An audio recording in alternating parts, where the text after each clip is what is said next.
FM news देख रहे हैं आप। फिर सिर तन से जुदा में काफी आक्रोश देखने को मिला है। बीजेपी के यूथ विंग के नेता प्रवीण नेट्टारू की हत्या कर दी गई है। बहुत ही निर्मम तरीके से हत्या हुई है। आखिर इस सब के पीछे कौन है, क्या है और कैसे इसके तार सिर तन से जुदा गैंग से जुड़ रहे हैं, ये सब हम आपको बताएंगे और इसी पर आज हम अपनी ये बहस आगे बढ़ाएंगे।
आज दिन भर क्या कुछ हुआ है कर्नाटक में, ये उसकी तस्वीरें हैं। धारा 144 लगा दी गई है वहां पर।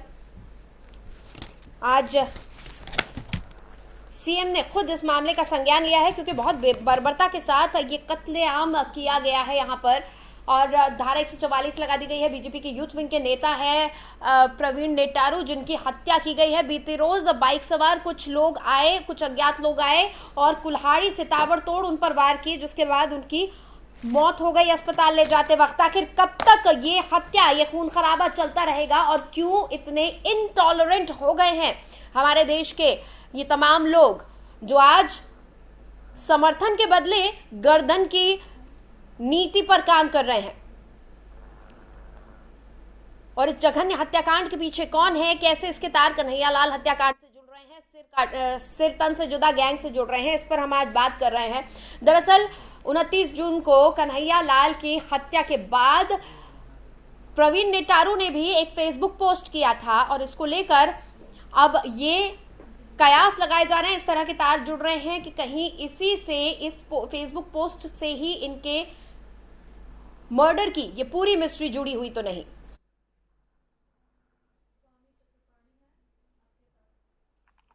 और इसी पर बातचीत के लिए स्वामी चक्रपाणी महाराज हमारे साथ जुड़ चुके हैं, हिंदू महासभा के अध्यक्ष हैं। उनसे हम सीधे बातचीत करते हैं। स्वागत है सर आपका। आपकी आवाज सुनाई, दोबारा बोलिए। जी सर, मैं ये पूछ रही हूँ कि आखिर ये हो क्या रहा है देश में, किस तरफ बढ़ेगा देश इस तरह से, जो जिस तरह की वारदातें हम देखने को हमें मिल रही हैं। आज जो कर्नाटक में हुआ है, बीती रोज जो दक्षिण कन्नड़ में हुआ है, क्या कहेंगे आप उस पे? देखिए, आप एक बड़ी पत्रकार है, आप जानते हैं देश में जिस प्रकार से इस्लामिक जो आतंकवाद बढ़ रहा है, इस्लामिक जो मजहबी जो ये जिस प्रकार से ये संग्राम कर रहे हैं और जो खंजर मुक्त है, निश्चित रूप से इनके पीछे भी कई बात जुड़े हुए हैं। पाकिस्तान में जब इस्लाम जो दावत इस्लाम संगठन है वो बुलाता है, ट्रेनिंग देता है और तमाम मजहबी स्कूल के लोग उसको भारत में आके युवाओं में शहर खोलने का काम करते हैं। तो निश्चित रूप से अंतर्राष्ट्रीय स्तर के साथ भारत में जुड़े हुए हैं और PFI और तमाम ऐसे इस्लामिक संगठन है जो जिहादी मानसिकता को हवा देने का काम करता है, जो देश की एकता और अखंडता को तोड़ना चाहता है, जो हिंदुओं को डराना और धमकाना चाहता है। ये बड़ा दुर्भाग्यपूर्ण है। इसके खिलाफ जब तक सरकारें ठोस कार्रवाई नहीं करेगी, PFI और तमाम ऐसे संस्थाओं को प्रतिबंध नहीं लगाएगी और असुद्दीन ओवैसी जैसे लोगों के नकेल नहीं कर सकेगी, तब तक रोकने वाला नहीं है। आप देखो कि किस प्रकार से मौलाना मदनी साहब ने वहाँ पे जो देवबंदी में सम्मेलन किया, उसके इतिहास में कोई क्यों काट लगा था कि हमारी धर्म की बात टूट रही है, हम पे अन्याय हो रहा है, अत्याचार हो रहा है। यही बात असदुद्दीन ओवैसी ने भी बोला कि वो कबड्डियों वालों पे तो फूल माले बरसाए जा रहे हैं, जबकि बुलडोजर चल रहे। आप बताइए हिंदू धर्म जो धार्मिक यात्रा है उनको लेकर के उनको पेट में दर्द हो रही है, और जो अपराधियों के बुलडोजर चल रहे हैं तो अपराधियों की तरफ से संपत्ति हो रही है। तो ऐसे लोग जब संसद सदस्य होंगे तो संसद न के सांसद की गरिमा को नष्ट करेंगे, उसी के साथ संसद की भी और देश की भी गरिमा को और एकता और अखंडता को प्रभावित करेंगे। ये सीमावादी दोस्त और तमाम ऐसे लोग सभी लोग मिल करके जो 2047 का गजवाए हिंद बनाने का इनका सपना है। हाँ, यानी सीधे तौर पर आप कह रहे हैं कहीं ना कहीं पीएफआई और जो मिशन 2047 लेकर चल रहे थे, पीएफआई का पूरा षड्यंत्र है इसमें। इस वक्त मेरे साथ सैयद जवाद भी जुड़ चुके हैं जो कि एक मुस्लिम स्कॉलर हैं, उनसे भी हम बात कर लेते हैं। सर, आज जो आपने देखा दक्षिण कन्नड़ में जिस तरह की घटना देखी जा रही है उस पर आप क्या कहेंगे? क्या कट्टरता दक्षिण तक पहुंच गई है?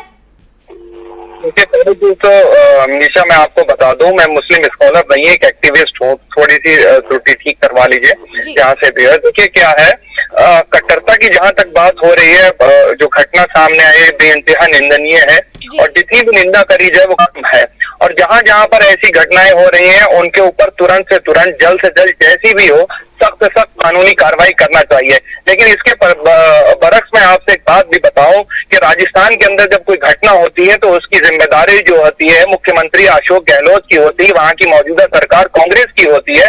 लेकिन अगर कर्नाटक के अंदर कोई घटना होती है तो उसकी जिम्मेदारी किसकी होगी? वहां की मौजूदा सरकार की। और आज मौजूदा सरकार किसकी है? भारतीय जनता पार्टी की। जब राजस्थान के अंदर घटना होती है तो तुरंत जो है इस्तीफा मांगा जाने लगता है उस वक्त के चीफ मिनिस्टर, आज के मौजूदा चीफ मिनिस्टर अशोक गहलोत साहब का। और आज के अंदर जो कर्नाटक के अंदर घटना हुई है, क्या इस्तीफा मांगा जाएगा वहां के चीफ मिनिस्टर का? जिम्मेदारी किसकी है? लॉ एंड ऑर्डर की जिम्मेदारी किसकी है? जवाबदेही किसकी बनती है? जवाबदेही तो बनेगी ना मुख्यमंत्री के। और सुन लीजिए, बिल्कुल सही है कि जवाबदेही बनती है, पूरे प्रशासन की बनती है, प्रशासन की बनती है। दूसरी चीज मैं कह रहा हूँ, कट्टरता, आपने कट्टरता की बात, कुछ नतीजा हाथ नहीं लगा है। लेकिन सवाल तो सबसे बड़ा ये उठ रहा है कि कई ऐसी वारदातें हो चुकी हैं। इस घटना में जिस तरह से वार हुआ है वो काफी सिमिलर है कन्हैयालाल से। मैं पूरी बात बता रहा हूँ। देखिए, कट्टरता कहाँ पे आती है? जब धर्म की चादर जो है वो राजनीति ओढ़ लेती है तो कट्टरता आती है। हाँ। जब राजनीति के अंदर धर्म के भाव का प्रयोग करा जाने लगता है और उसके बिहाफ पे जो है वोट मांगे जाने लगते हैं तो कट्टरता आती है। जब जात के नाम पर जो है वोटों का बंटवारा करा जाता है पॉलिटिकल विंग की, और इसमें मैं किसी एक पॉलिटिकल पार्टी के बारे में कटाक्ष नहीं कर रहा हूँ, इसमें सभी लोग हैं, और जब जात के आधार पर बांटे जाते हैं वहां पर भी कट्टरता हमको देखने को मिलती है। तो इसकी पूरी नैतिक जिम्मेदारी जो है वो मौजूदा सरकार की है। और कट्टरता चाहे धर्म के नाम पे हो, चाहे दाद के नाम पर हो, चाहे पंथ के नाम पर हो, कट्टरता कभी भी देश के लिए अच्छी बात नहीं होती है। इस सब चीजों से हम सारे भारतवासियों के, हमारी विचारधारा अलग हो सकती है, हमारा खाना पहनावा अलग हो सकता है। माफ करिएगा मैं सुन नहीं पाया। मैं कह रही हूँ कि मेरा सवाल ये है कि अगर ये सिर्फ राजनीति के चलते हो रहा है तो तमाम ये जो लोग हैं, ये जो युवा हैं, इनका ब्रेन वॉश कैसे हो रहा है?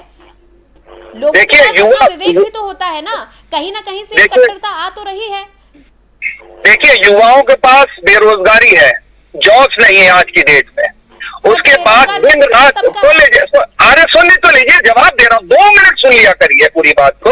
मैं कह रहा हूँ युवाओं के पास बेरोजगारी है, दिन रात टीवी डिबेट्स के अंदर, पॉलिटिकल पार्टीज के अंदर सिर्फ एक ही चीज देखी जाती है, हिंदू मुस्लिम, हिंदू मुस्लिम, हिंदू मुस्लिम। वही इश्यूज उठाए जाते हैं जो आपस में जो है भेदभाव पैदा करते हैं। और उसके पीछे कौन से लोग हैं मुझे बताने की जरूरत नहीं। आज की डेट में जहां हमें मूल मुद्दों की बात करने की जरूरत थी, चीजों से कट्टरता हमारे देश के अंदर आ गई। क्यों? पिछले लगातार कई सालों से हमने देखा है कि मूल मुद्दों की बातों के ऊपर चुनाव ही नहीं होता। जब राजनीति के अंदर धर्म की बातें करी जाती है, धार्मिक कट्टरता की बातें करी जाती हैं और बढ़ चढ़ के इसी के ऊपर वोटबाजी होती है तो कट्टरता आती है। और चाहे इधर से हो चाहे उधर से, कट्टरता कभी देश के लिए सही साबित नहीं हुई। और हमारा देश, जिस देश में हम रहते हैं, भारत जैसे खूबसूरत मुल्क के अंदर रहते हैं, जो एक धर्मनिरपेक्ष देश है, जो एक सेकुलर कंट्री है, और तमाम लोग जो है सेकुलरिज्म के ऊपर दिन रात गालियां करते हैं, आकर के सेकुलर लोगों को गालियां करते हैं, जो नाथूराम गोडसे की जय के नारे लगाते हैं। कट्टरता आती है जब आप गांधी विचारधारा को प्रमोट करेंगे, नेहरू विचारधारा विचारधारा को प्रमोट करेंगे, जब मौलाना आजादवादी अम्बेडकरवादी विचारधारा को प्रमोट करेंगे, तो हम सब मिलकर के इस कट्टरता से ऊपर चलते हैं। चक्रपाणी महाराज, किसकी राजनीति हो रही है? ये मजहब की चादर ओढ़कर कौन कर रहा है राजनीति? कौन युवाओं को भटका रहा है? आप जरा देखिए कि झारखंड में, छत्तीसगढ़ में, बिहार में आज देखो कि जहाँ पे मुस्लिमों की संख्या 65% हो गई, यहाँ अधिक हो गई, वहाँ पे विद्यालयों में जो सरकारी विद्यालय है उसको मदरसा में तब्दील कर दिया गया। वहाँ शुक्रवार में छुट्टी होने लगी, वहाँ पे प्रार्थना हाथ बांध करके किया जाता, वहाँ पे हाथ छोड़ा नहीं जाता। सवाल ये है कि कट्टरवादिता तो है ही है उनके अंदर, जो मजहबी सोच के लोग है वो जहर फैला रहे हैं कि जहाँ पे जनसंख्या ज्यादा होती है तो अपने रूल करते हैं। आप ये बताओ, जम्मू कश्मीर में वहाँ पे कश्मीरी ब्राह्मणों को वहाँ पे हादसे में जो मारा, जिन टीचरों ने पढ़ाया था उन्हीं बच्चों ने टीचरों के हिंदू ब्राह्मण टीचरों को साथ बलात्कार किया, उनके किया, हत्याएं किया, घर को लूट किया, आग लगा दिया। क्या वो उनको किस रूप में देखेंगे? देखो जिहादी सोच जो पढ़ाई जाती है, जो इनके यहाँ बताई जाती है, उसी का परिणाम है। इस बात को इनकार नहीं करेंगे। और ये और समाज है और चीजें मात्र बहाना है, उनको खंजर जब चलाना सिखाया जा रहा है तो सिखाया जाता है। हमारे यहाँ शिक्षा में पढ़ाया जाता है पूरा नृत्य करूंगा, और दूसरी तरफ कहा जाता है कि ये तो काफिर है। तो जब काफिर और खंजर शिक्षा प्रयोग करने में काफिरों को मार देने प्रयोग करना तो स्वाभाविक है। तो एक तरफ मदरसों में घृणा नफरत जो है हिंदुओं के प्रति सिखाई जाने के जरिए पाकिस्तान में पैदा हुआ है। बांग्लादेश में देखो क्या हालत है, अफगानिस्तान में तालिबानियों सरकारों को समाज को भगा दिया। आप देखो पाकिस्तान में हिंदुओं की क्या स्थिति है। सर पाकिस्तान बांग्लादेश नहीं जाते हैं, अभी हिंदुस्तान में ही रहते हैं। नीतिशा जी बोल भी सकते हैं कि पाकिस्तान में ट्रेनिंग हो रही है उनके आधारों की, जो भारत में रह रहे हैं। उनके जो घटना हुई कन्हैया कुमारा पाकिस्तान में चलाने दावत में आया, ट्रेनिंग लेकर के आया था, और उस तरह से कितने भारत में घूम रहे जो जिहादी है मानसिकता को, उनको चिन्हित करने की आवश्यकता है, उनको पकड़े जाने की आवश्यकता है, और उनको सलाम सजा दिए जाने की आवश्यकता है। ठीक है, समझ गई मैं आपकी बात। ठीक है, सैयद जावेद जी, आखिर कैसे चिन्हित किया जाए ये जो लोग हैं जो कि मजहब के नाम पर इस तरह से कत्लेआम मचा रहे हैं, इनको किस तरह से चिन्हित किया जाए, कैसे रोकी जाए ये घटनाएं? मैडम, पहली चीज तो ये है, जो मुस्लिम स्कॉलर लिखा हुआ है उसको प्लीज जो है थोड़ा सा करेक्ट करवा लीजिए। दूसरी बात मैं आ रहा हूँ, जो आपने बात करी है, सवाल बहुत वाजिब है आपका, और ऐसा नहीं है कि इसका समाधान नहीं हो सकता, बिल्कुल हो सकता है। देखिए, देश को जब संविधान के रास्ते पे हम चलाएंगे, जब हम गांधीवादी विचारधारा को देश में आगे बढ़ाएंगे, जब हम ये कहेंगे कि हमारा संविधान ऊपर है, हमारी मान्यताएं कुछ भी हो सकती हैं, हमारे पॉलिटिकल डिफरेंसेस हो सकते हैं, 50 बार हमारी जो है आइडियोलॉजिकल डिफरेंसेस हो सकते हैं, लेकिन हम देश को आस्था की बुनियाद पर नहीं चलाएंगे, तब ये रेडिकलाइजेशन, ये कट्टरता खत्म होगी। और देश के अंदर देखिए हमें लेकिन दिक्कत ये है ना, सड़कों पर खंजर लेकर जो लोग निकल रहे हैं वो राजनेता तो है नहीं। देखिए, बिल्कुल सही कहा आपने, लेकिन इस चीज की जिम्मेदारी जो तय करती है, ये लॉ एंड ऑर्डर का एक बहुत बड़ा मसला है। अगर इस चीज का लेकर के हम जो है राजनीति के अंदर इस चीज को अगर हम बढ़ावा देते हैं, तो समस्या वहां पे, हमको कट्टरता की जड़ में काम करने की जरूरत है। अगर हम उसकी जड़ के अंदर काम करेंगे, देखिए राजनीति तो मैंने देखी है देश में, हमेशा से हमारे यहाँ पर तुष्टीकरण की राजनीति चलती है। ये डिवाइड एंड रूल हमने अंग्रेजों से सीखा था, उसका फायदा तमाम आक्रांताओं ने उठाया। आज भी तमाम political parties divide and rule करती है। हमारी देश की राजनीति की, हमारे देश का दुर्भाग्य ये रहा है कि कभी भी मुद्दों की राजनीति हुई नहीं है। ये आज की बात नहीं है, आप शुरू से देखते आइए। बिल्कुल, मैं आपकी इस बात से बिल्कुल इत्तेफाक रखता हूं। कई न्यूज चैनल पर मैंने इस चीज को कहा है कि मूल मुद्दों की बातों से ध्यान हटा करके दिन रात टीवी डिबेट्स के अंदर एक नैरेटिव, एक एजेंडा, एक पॉलिटिकल पार्टीज को सपोर्ट करने के लिए चलाया जाता है, और उस एजेंडे से सबको, भारतवासियों को बचने की जरूरत है। उस चश्मे के अंदर अगर आप जाते हैं, उस चश्मे से देखते हैं, तो कट्टरता बढ़ जाती है। जहां पे सवालों की, जवाबों की जिम्मेदारी सरकारों की बनती है, हम सरकार की आलोचना भी करेंगे, कठिन से कठिन सवाल भी पता करेंगे, पूछेंगे, जो मौजूदा सरकार है, लेकिन हम देश के खिलाफ नहीं जाएंगे, हम देश विरोध के खिलाफ में नहीं जाएंगे। जो आज समस्या है वो समस्या यही है, हम लगातार कई सालों से कह रहे हैं, कई बार इस चीज को कह रहे हैं कि राजनीति के अंदर धर्म का प्रयोग नहीं होना चाहिए, चाहे इधर से हो चाहे उधर से हो। ये समस्या गंभीर है, इस समस्या से भारत को निपटने की जरूरत है। आज अगर हम इस समस्या से नहीं बन पाएंगे, देश को एक विकास की दिक्कत कहाँ आ रही है ना सैयद जावेद साहब, दिक्कत यहाँ आ रही है कि ये तमाम जो घटनाएं हो रही हैं, एक समुदाय, एक वर्ग ही इसमें इन्वॉल्व है। हर बार जो आरोपी निकलते हैं, हर बार जो घटनाएं होती हैं, वो एक समुदाय से जुड़ी हुई क्यों है?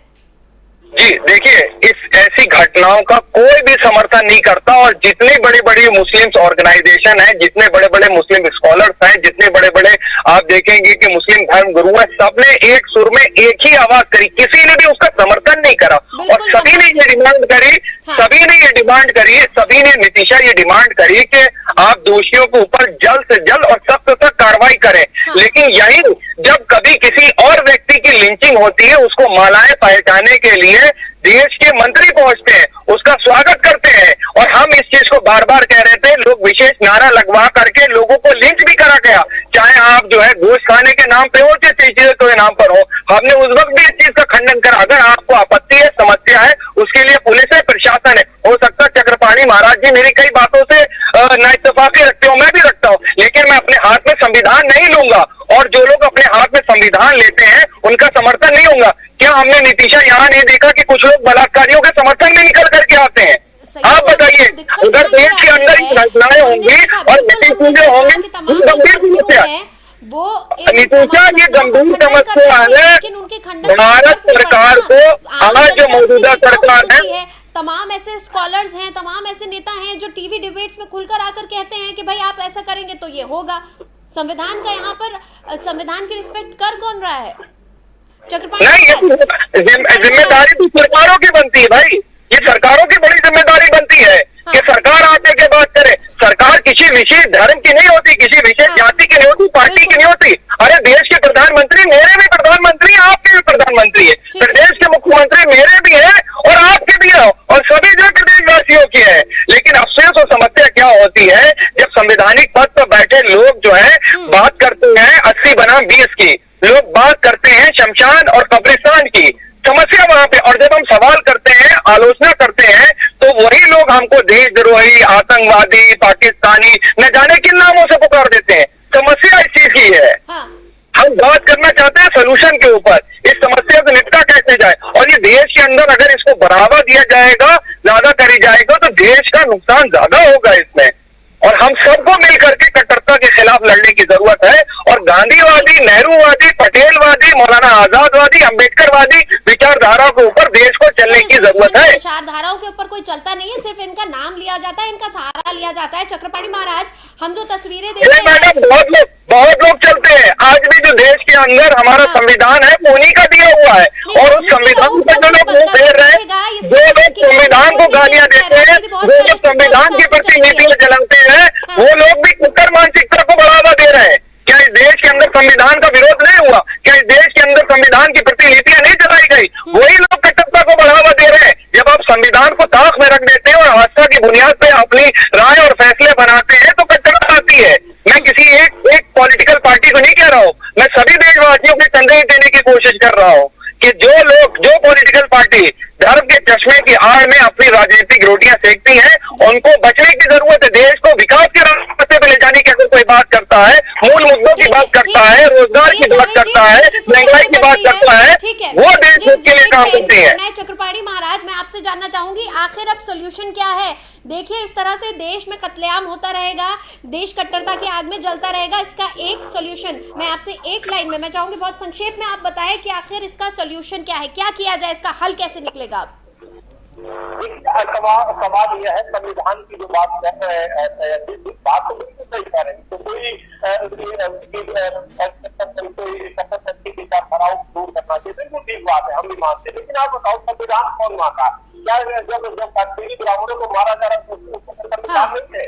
एक वर्ग में आ जाएगी, जब एक घृणा आ जाएगी कि ये तो काफिर है, इनको भगाना है, और संविधान को नहीं मानना तो नहीं मानेगा। जहाँ पे इनको और बहुत करते तो वहाँ संविधान से चलता है, लेकिन जब इस्लामिक जिहादी बिल्कुल, जहां भी कट्टरता आएगी वहां ना कानून का राज रहेगा, ना संविधान को कोई मानेगा। सैयद जावेद जी, एक फाइनल कमेंट में आपसे चाहूंगी, बहुत संक्षेप में, बहुत छोटा सा। देखिए फिर जो कट्टरता है ना, वो मैंने बताया है कि किसी भी समाज से आए, चाहे वो जो है जात के आधार पर आए, चाहे वो जो है पंथ के आधार पर आए, देश कभी तरक्की कट्टरपंथिता से नहीं कर सकता। जो हमारे संविधान निर्माता थे, जिन्होंने देश को बनाया, वो इस चीज को बखूबी जानते थे। तभी भारत देश जो है वो सेक्युलरिज्म देश के नाम से जाना गया और सेक्युलरिज्म के रास्ते पर जा लाया गया। इस देश का कोई धर्म, कोई मजहब नहीं है, सभी को मानने वाले, सभी जात को मानने वाले, सभी पहनावों को मानने वाले, सभी भाषाओं को बोलने वाले लोगों का देश है। तो हमको सच्चे सेक्युलरिज्म के रास्ते पे चलने की जरूरत है, तभी इस कट्टरता से जो हमको निपटा जा सकता है। ठीक है, बहुत बहुत शुक्रिया सैयद जावेद साहब और स्वामी चक्रपाणी महाराज, आप हमारे साथ जुड़े, इस खास चर्चा में शामिल हुए। हम लगातार देख रहे हैं एक के बाद एक घटनाएं हो रही है, वारदातें हो रही हैं, और इसके लिए जिम्मेदार कौन है, कहां से ये सोच पनप रही है, कैसे ये जिहादी खंजर लोगों के पीठ पे भोंका जा रहा है, इसे रोकने की जरूरत है, इसकी जड़ तक पहुंचने की जरूरत है। जो तस्वीरें एक के बाद एक हमारे सामने आ रही हैं वो दहला देने वाली हैं। लगातार एक के बाद एक घटनाएं हो रही हैं। जिम्मेदार कौन है, इसकी लड़ाई लड़ने के बजाय हमें अपने गिरेबान में झांकने की ज़रूरत है, क्योंकि इस तरह से न देश बचेगा, न संविधान बचेगा। जाति, मजहब, रंग, हर चीज़ के ऊपर आज देश में कब कौन कहां कैसे भड़क जाए कुछ नहीं पता। कहां से ये सोच आ रही है, ये कट्टरपंथी सोच कहां से आ रही है, कहां से ये जिहादी सोच आ रही है, कैसे इस खून के प्यासे कट्टर पंथ को रोका जाए, इस पर हमें खुद मनन करना होगा, मंथन करना होगा। बहुत बहुत शुक्रिया FM न्यूज़ के साथ जुड़ने के लिए।